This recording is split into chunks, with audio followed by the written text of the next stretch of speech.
बिहार में बाबा बागेश्वर की कथा के बाद सियासत गर्मा गई है। बाबा बागेश्वर को लेकर आरजेडी जेडीयू बनाम बीजेपी हो गया है, या यूं कहें कि बागेश्वर धाम के धीरेन्द्र शास्त्री को लेकर बिहार में उठा सियासी बवंडर थमने का नाम नहीं ले रहा। और इन सब के बीच केंद्रीय राज्य मंत्री अश्विनी चौबे ने धीरेन्द्र शास्त्री को निशाने पर लेने वाले नेताओं को लेकर अटपटा बयान दिया है। बक्सर यात्रा के दौरान ही उनसे धीरेन्द्र शास्त्री को लेकर सवाल पूछा गया। स्वामी जी ने आज से 4 दिन पहले कहा है और एक प्रसंग में कहा था, और उन्होंने हाथी के प्रसंग में कहा था, हाथी मस्त होके चलता है और कुछ लोग भूखते रहते हैं, तो भूखने दो। इससे पहले भी केंद्रीय राज्य मंत्री अश्विनी चौबे ने बाबा बागेश्वर धाम के कार्यक्रम के लिए प्रशासन की व्यवस्था को लेकर बिहार सरकार पर जमकर हमला बोला था। अश्विनी चौबे ने बिहार सरकार पर आरोप लगाते हुए कहा था कि बाबा बागेश्वर धाम की सभा को लेकर सरकार ने उचित प्रबंध नहीं किए थे।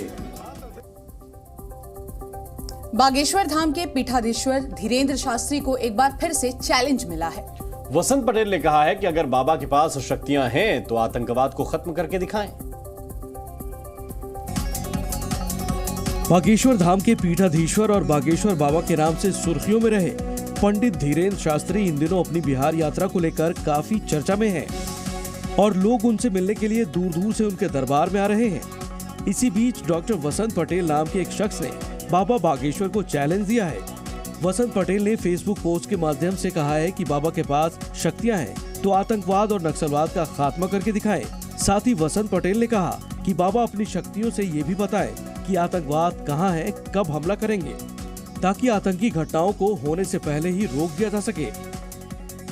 तो वहीं सूरत के एक व्यापारी ने भी बाबा को चुनौती दी है। व्यापारी जनक बरिया ने बाबा को चैलेंज देते हुए कहा है कि मैं एक पैकेट में 500 से 700 हीरे रखूंगा और बाबा अपनी शक्तियों से ये बताएं कि पैकेट में कितने हीरे हैं। अगर बाबा बागेश्वर ये बता देते हैं तो मैं बाबा की शक्तियों को स्वीकार कर लूंगा और पैकेट का सारा हीरा बाबा को दान कर दूंगा। सीट बेल्ट न लगाने के कारण बिहार पुलिस ने बाबा बागेश्वर की गाड़ी का चालान काट दिया। 13 मई को पटना एयरपोर्ट से गांधी मैदान जाते समय बाबा बागेश्वर और मनोज तिवारी ने जो सीट बेल्ट है वो नहीं लगाया था और उसी की वजह से अभी चालान कटा है। पर्ची निकालने वाले बाबा की कटी पर्ची। बिहार में फंस गए रे बाबा। बिहार बाबा और बवाल, कट गया बाबा का चालान।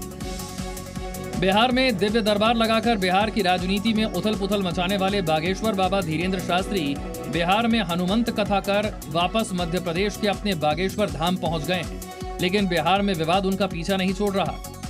बिहार यातायात पुलिस ने बाबा बागेश्वर की गाड़ी का चालान किया है।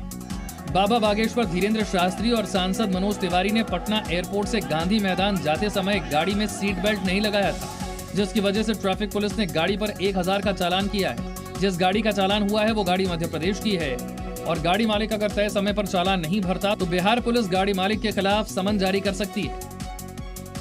बिहार पुलिस ने जिस गाड़ी का चालान काटा है उस गाड़ी का झांसी में पहले भी 2000 का चालान कट चुका है, जो अभी पेंडिंग है, जो गाड़ी मालिक की मुश्किलें बढ़ा सकता है।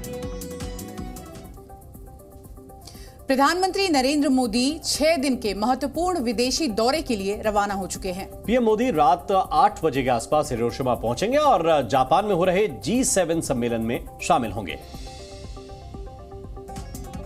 प्रधानमंत्री मोदी आज से 3 देशों के दौरे के लिए रवाना हो चुके हैं। इन देशों में जापान, पापुआ न्यू गिनी और ऑस्ट्रेलिया शामिल है।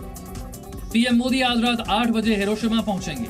जापान में G7 शिखर सम्मेलन में शामिल होंगे। हिरोशिमा में होने वाली इस बैठक के लिए जापान के प्रधानमंत्री फूमियो किशिदा ने न्योता भेजा था। जापान में भारत 3 औपचारिक सत्र में हिस्सा लेगा, जिसमें पहले 2 सत्र 20 मई को और तीसरा सत्र 21 मई को आयोजित किया जाएगा।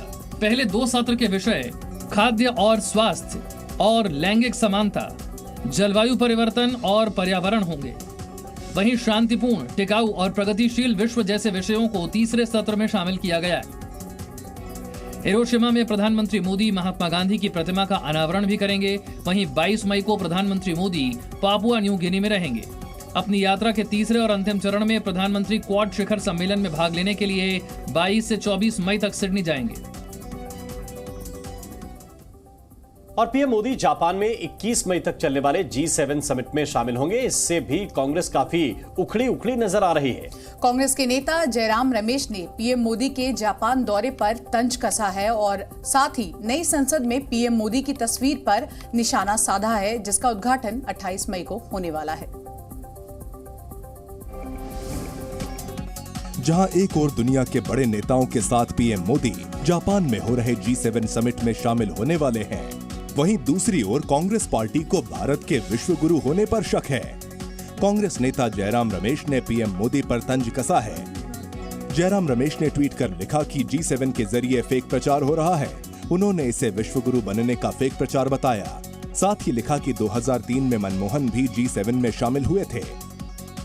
जयराम रमेश ने नई संसद के उद्घाटन पर भी पीएम पर निशाना साधा। उन्होंने नए संसद भवन में खड़े पीएम मोदी की तस्वीर को शेयर करते हुए कहा कि ये खुद ही इस बिल्डिंग के आर्किटेक्ट, डिजाइनर, वर्कर हैं। खुद 28 मई को इस बिल्डिंग का उद्घाटन करेंगे। ये तस्वीर इस बात की पुष्टि करती है कि ये पीएम का पर्सनल वैनिटी प्रोजेक्ट है। वाराणसी का ज्ञानवापी विवाद अब और गहराता जा रहा है और आज सुप्रीम कोर्ट में मुस्लिम पक्ष की याचिका पर सुनवाई होगी। मुस्लिम पक्ष ने हिंदू पक्ष के ASI सर्वे की मांग वाली याचिका के खिलाफ सुप्रीम कोर्ट में याचिका दायर की है। ज्ञानवापी के पूरे परिसर का ASI सर्वे कराए जाने का मुद्दा देश की सबसे बड़ी अदालत के दरवाजे पर पहुंच गया है।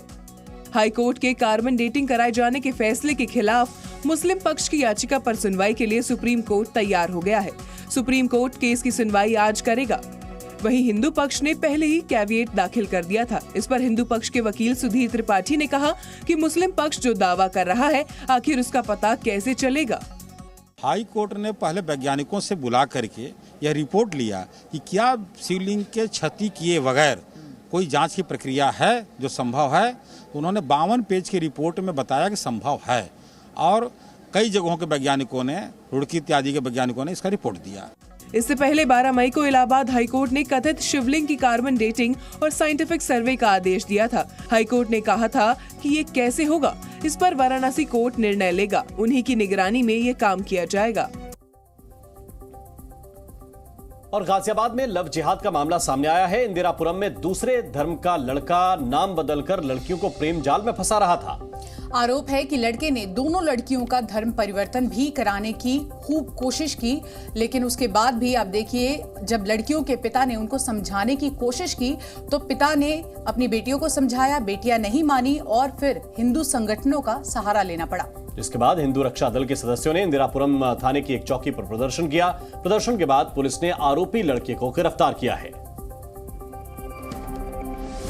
गाजियाबाद के इंदिरापुरम में लव जिहाद का मामला सामने आया है, जहां दूसरे धर्म का एक लड़का हिंदू नाम रखकर परिवार से लगातार मिलता रहा और उनकी 2 बेटियों को अपने प्रेम जाल में फंसाकर धर्म परिवर्तन कराने का प्रयास कर रहा था। लेकिन इस बात की भनक लड़कियों के पिता को लग गई और पिता ने अपनी बेटियों को समझाने की कोशिश की, लेकिन बेटियों ने अपने पिता की जरा भी नहीं मानी और अपनी ही जिद पर अड़ी रही। इसके बाद मजबूर पिता ने हिंदू संगठनों से मदद मांगी, जिसके बाद हिंदू रक्षा दल के सदस्यों ने इंदिरापुरम थाना की एक चौकी पर प्रदर्शन किया। प्रदर्शन के बाद पुलिस ने आरोपी लड़के को गिरफ्तार किया। प्रथम दृष्टया आरोपी से जब पूछताछ करने पे पाया गया कि आरोपी ने अपना नाम बदलकर बताया था, तत्काल मौके पर आरोपी को हिरासत में लिया गया है तथा आवश्यक वैधानिक कार्रवाई की जा रही है। आरोपी और पीड़ित परिवार की मुलाकात एक फ्लैट खरीदने के दौरान हुई थी। आरोपी ने ही पीड़ित परिवार को फ्लैट खरीदने में मदद की थी और फ्लैट खरीदने में मदद के बाद आरोपी का परिवार में आना जाना शुरू हो गया। लगातार आने जाने के दौरान उसने इस परिवार की 2 बेटियों को अपने प्रेम जाल में फंसा लिया।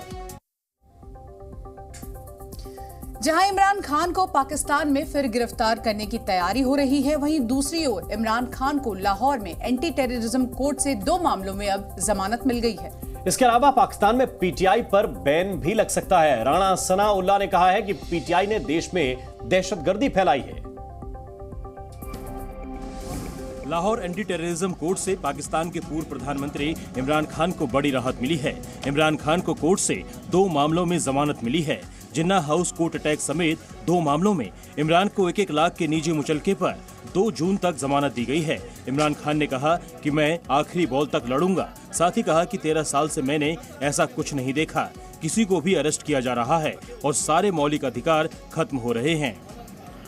आखिरी गेंद तक लड़ने वाला कप्तान था और आखिरी गेंद तक लड़ना। इससे तो लगता है कि एक सारी सिविल लिबर्टीज, सारी फंडामेंटल राइट्स खत्म हो गए।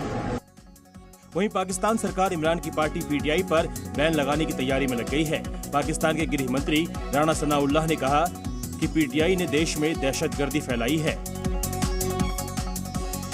डंडे मारना, जूते मारना, फिर आग लगाना, तोड़ना, अगर ये दहशतगर्दी नहीं है तो फिर दहशतगर्दी और फिर क्या होती है?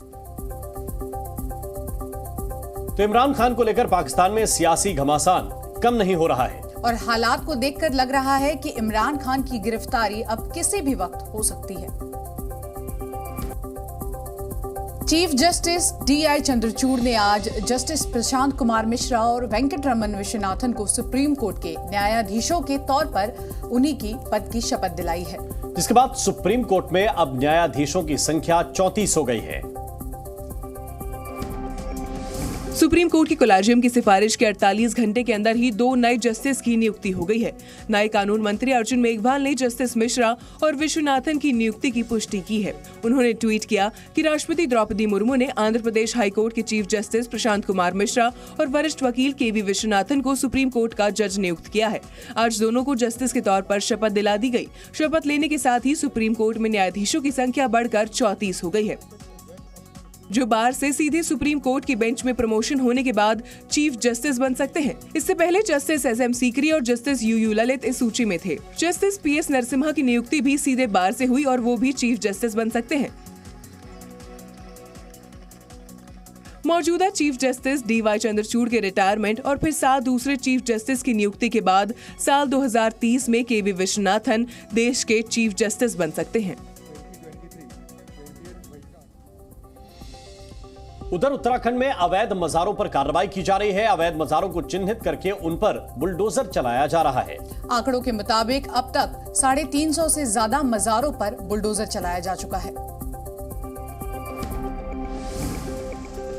उत्तराखंड में अवैध मजारों के खिलाफ बड़ा एक्शन जारी है। आंकड़ों के मुताबिक अब तक उत्तराखंड सरकार ने 350 से ज्यादा अवैध मजारों के खिलाफ बुलडोजर कार्रवाई को अंजाम दिया है। तकरीबन यहाँ पर सैकड़ों स्क्वायर फीट ज़मीन पर मज़ार स्थित थी, लेकिन कुछ हफ्ते पहले इस मज़ार को ध्वस्त कर दिया गया और आज यहाँ पर बस खाली उस मज़ार के अवशेष पड़े हुए हैं। जानकारी के मुताबिक राज्य सरकार ने अवैध धर्मस्थलों को हटाने के लिए सभी जिलों के अफसरों को निर्देश जारी किए हैं। ये हमने पहले भी कहा है कि जो भी अतिक्रमण है, जो भी अवैध कब्जा है सरकारी ज़मीनों पर, किसी प्रकार का भी कोई अतिक्रमण है तो उसको हम हर कीमत पर हटाएंगे और वो हटने का अभियान लगातार जारी है और वो तब तक जारी रहेगा जब तक कि पूरा अतिक्रमण मुक्त नहीं हो जाएगा। तिहाड़ जेल में लगातार गैंग वॉर के मामले सामने आने के बाद अब जेल प्रशासन अलर्ट मोड पर है। तिहाड़ जेल प्रशासन ने दिल्ली सरकार को एक चिट्ठी लिखी है। इस लेटर में जेल प्रशासन ने खूंखार अंडर ट्रायल कैदियों को दूसरे राज्यों की जेल में शिफ्ट करने का प्रावधान दिया है। कुख्यात गैंगस्टर टिल्लू ताजपुरिया और प्रिंस तेवतिया की हत्या के बाद तिहाड़ का जेल प्रशासन अब सतर्क हो गया है और प्रशासन ने दिल्ली सरकार को एक चिट्ठी लिखकर ट्रांसफर ऑफ प्रिजनर एक्ट में संशोधन करने की अपील की है। इस लेटर में यह भी लिखा गया है कि ट्रांसफर ऑफ प्रिजनर एक्ट में संशोधन किया जाए ताकि किसी भी राज्य की जेल से दूसरे राज्य की जेल में अपराधियों को ट्रांसफर किया जा सके। फिलहाल नियम यह है कि किसी दूसरे स्टेट में कैदियों का ट्रांसफर करने के लिए उस स्टेट की परमिशन लेनी पड़ती है। हाल में तिहाड़ जेल में गैंगस्टर प्रिंस और टिल्लू ताजपुरिया हत्याकांड के बाद जेल प्रशासन ने यह लेटर लिखा है।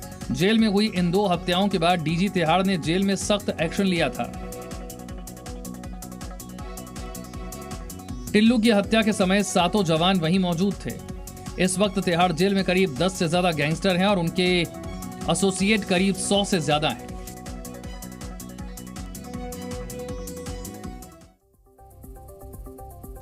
अतीक अशरफ हत्याकांड मामले में अब यूपी पुलिस चार्जशीट दाखिल करने वाली है। पुलिस हत्याकांड में गिरफ्तार होने वाले 3 शूटरों के खिलाफ चार्जशीट दाखिल करेगी। जानकारी के मुताबिक चार्जशीट चश्मदीदों के बयान और मौके पर जो वीडियो मिले हैं वारदात के, उसके फुटेज के आधार पर दाखिल करेगी। पुलिस ने इस मामले में 8 लोगों के बयान अब तक दर्ज किए हैं।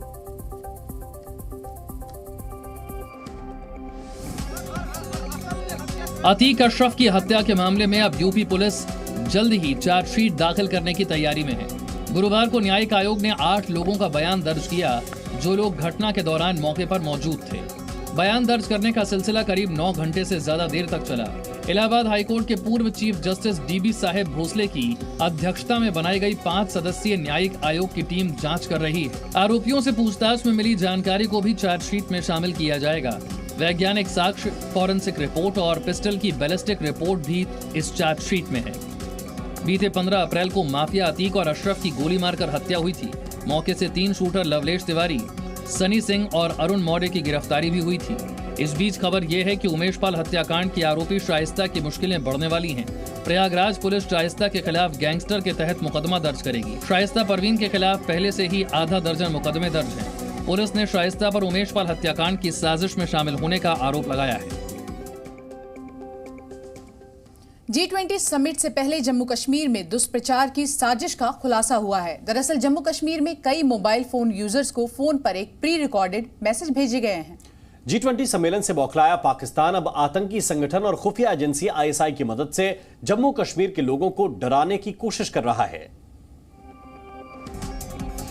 पिछले 75 सालों से कश्मीर के नाम पर फेक नैरेटिव चलाकर अपनी रोटियां सेकने वाला पाकिस्तान पहले ही पूरी तरह से एक्सपोज हो चुका है। हिंदुस्तान को पहले G20 की अध्यक्षता मिलना और अब जम्मू कश्मीर में 22 मई को शुरू होने वाले G20 सम्मेलन से बौखलाया पाकिस्तान अब आतंकी संगठन और खुफिया एजेंसी ISI की मदद से जम्मू कश्मीर के लोगों को डराने की कोशिश कर रहा है। G20 सम्मेलन से पहले फेक नैरेटिव फैलाने की पाकिस्तान की साजिश का पर्दाफाश हुआ है। अलग अलग नंबरों से लोगों को कॉल आ रहे हैं। राज्य के कई मोबाइल फोन उपयोगकर्ताओं को अपने फोन पर एक प्री रिकॉर्डेड मैसेज मिला है। जम्मू कश्मीर पुलिस ने इसको लेकर एडवाइजरी भी जारी की है और पुलिस ने जनता को इस नंबर से आ रहे कॉल से सतर्क रहने को कहा है। साथ ही लोगों को कहा गया है कि अगर इस तरह की कॉल आते हैं तो जल्द से जल्द पुलिस को रिपोर्ट करें। जहां एक तरफ जम्मू कश्मीर की सरकार इस सम्मेलन को कामयाब बनाने के लिए पूरी तैयारियां कर रही है, वहीं पाकिस्तान और उसके पाले हुए आतंकी अपने फेक प्रोपेगेंडा फैलाने से बाज नहीं आ रहे हैं।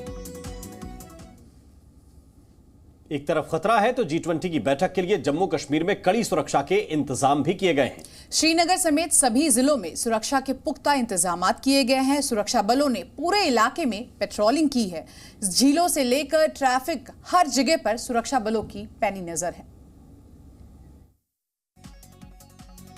जम्मू कश्मीर में G20 सम्मेलन से पहले सुरक्षा के कड़े इंतजाम किए गए हैं। भारतीय नौसेना की विशेष बल इकाई श्रीनगर में डल झील में गश्त कर रही है।